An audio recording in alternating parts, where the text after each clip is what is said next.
What's up YouTube? Welcome back to another video. It's been a while, I have this big project taking on. I'm doing a manual swap on my 99 Honda EK, and this is all the component. So if you're watching and you have a Honda EK that you want to do a manual swap on, or if you know somebody who want to do a manual swap on their Honda EK, these are all the components that you need to do a manual swap. So I will name them out. First of all, you need a gearbox / manual transmission.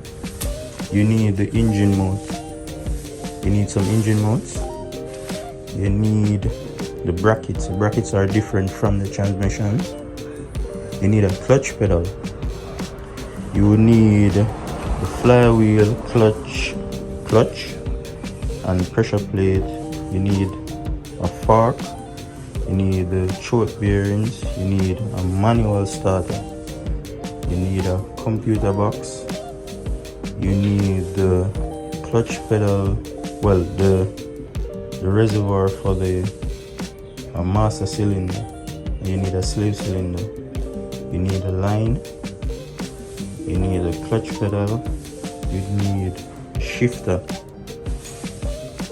You need the shifter cover. I don't remember what this plastic thing is called. I got this plastic thing. I think it's very expensive. You need an EK computer box. Yeah. So these are all the components that you need to do a EK manual swap. Alright. If you're planning on taking on a project like this, I would advise to just get the stuff done little.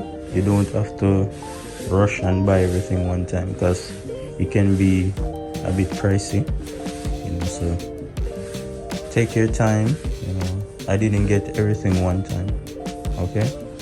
Alright, if you made it this far, please like, share and subscribe. This was a very short video, and just share with a friend, and comment down below, full the comment section. Alright guys, alright, God bless you.